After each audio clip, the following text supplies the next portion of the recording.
बिस्मिल्लाहिर्रहमानिर्रहीम। अस्सलाम वालेकुम स्टूडेंट्स।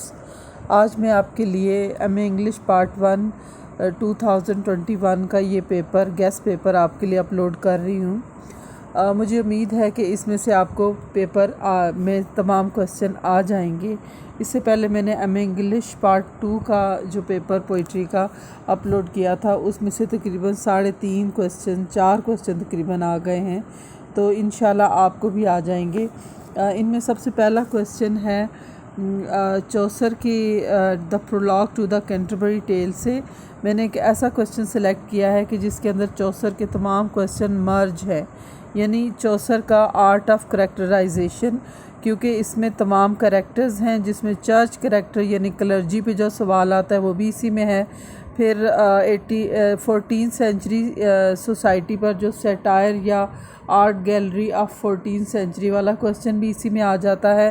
फिर यूजेस ऑफ लिटरेरी डिवाइसेस जिसमें ह्यूमर, रियलिज़म, सेटायर वो भी इसी में आ जाता है, आयरनी। तो तमाम क्वेश्चन इसमें आर्ट ऑफ करैक्टराइजेशन में मर्ज हैं और इसी वजह से चौसर को फादर ऑफ इंग्लिश पोइट्री भी कहा जाता है, क्योंकि उसका जो एक तो फ़र्स्ट टाइम उसने इंग्लिश में पोइट्री लिखी और दूसरा ये कि उसका जो कॉम्प्रिहेंसिव स्टाइल जो बहुत ज़्यादा पॉपुलर हुआ। तो इस तरह से ये तमाम क्वेश्चन इस एक क्वेश्चन में मर्ज हैं। आप ये एक असाइनमेंट अच्छी तरह से पढ़ लें तो आपके सारे क्वेश्चन हल हो जाएंगे। आपको भी मैं ये बताना चाहूँगी कि जब आपको पेपर मिलेगा तो आपने अल्लाह के नाम से उसको शुरू करना है और बिस्मिल्लाह पढ़ के दरूद शरीफ पढ़ के फिर उसके बाद आपने जो आपको आंसर शीट मिलेगी उसको इक्वल 4 पार्ट्स में डिवाइड करना है और उनमें से जो एक पार्ट होगा उसको आपने जो आरटीसी सॉल्व करने के लिए इक्वल जितनी आरटीसीज़ आपने सॉल्व करनी होगी, सपोज़ कि अगर आपको 3 आरटीसी सॉल्व करनी है तो उसको 3 बराबर हिस्सों में डिवाइड कर लेना है। और उसके बाद आपने जो भी क्वेश्चन सेलेक्ट करें कोशिश करें कि उसका इंट्रो बनाने के बाद उसकी कोटेशंस जो वर्सेस हैं वो जल्दी जल्दी लिखें और उसके बाद सेकंड क्वेश्चन स्टार्ट कर लें और बाद में इस क्वेश्चन को एंड पे तमाम क्वेश्चंस को फिल अप करें। तो इस तरह से आपके पास टाइम बच जाता है ताकि आप अपने पेपर को दोबारा से पढ़ सकें और उसमें से अगर कोई गलती है, कोई स्पेलिंग मिस्टेक हो गई है जल्दी में, वो भी निकाल सकते हैं। इसके अलावा सेकंड क्वेश्चन जो मैंने सिलेक्ट किया है वो जॉन डन के question, John Donne as a metaphysical poet. इसमें भी जॉन डन की लव एंड डिवाइन पोइट्री दोनों आ जाती हैं।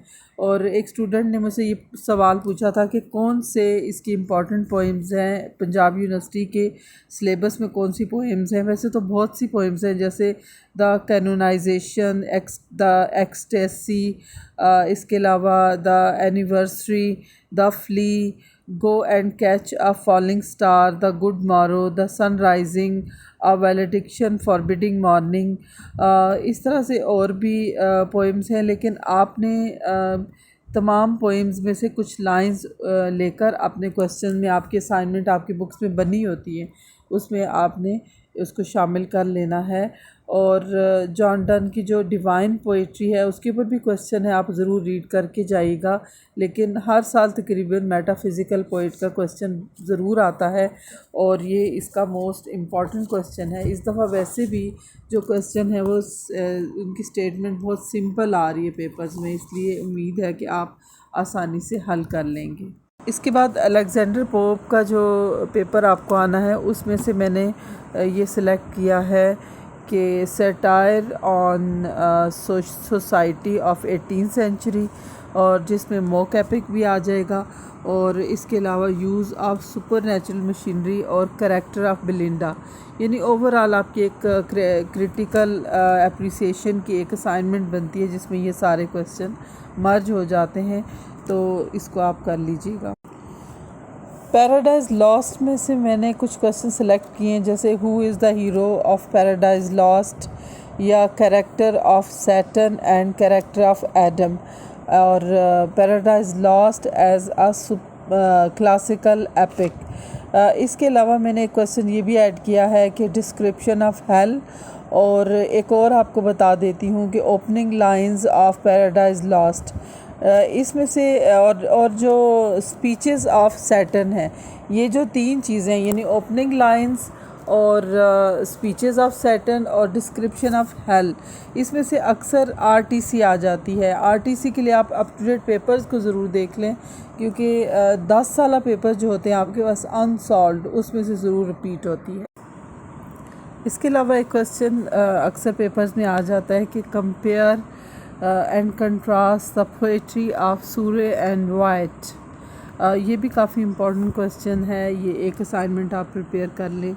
और इसके अलावा अगर आपने चौसर और जॉन डन और मिल्टन को प्रिपेयर किया है, 3 पोइट्स को अच्छी तरह से, तो आपका पेपर काफ़ी तकरीबन 100% हल हो जाता है।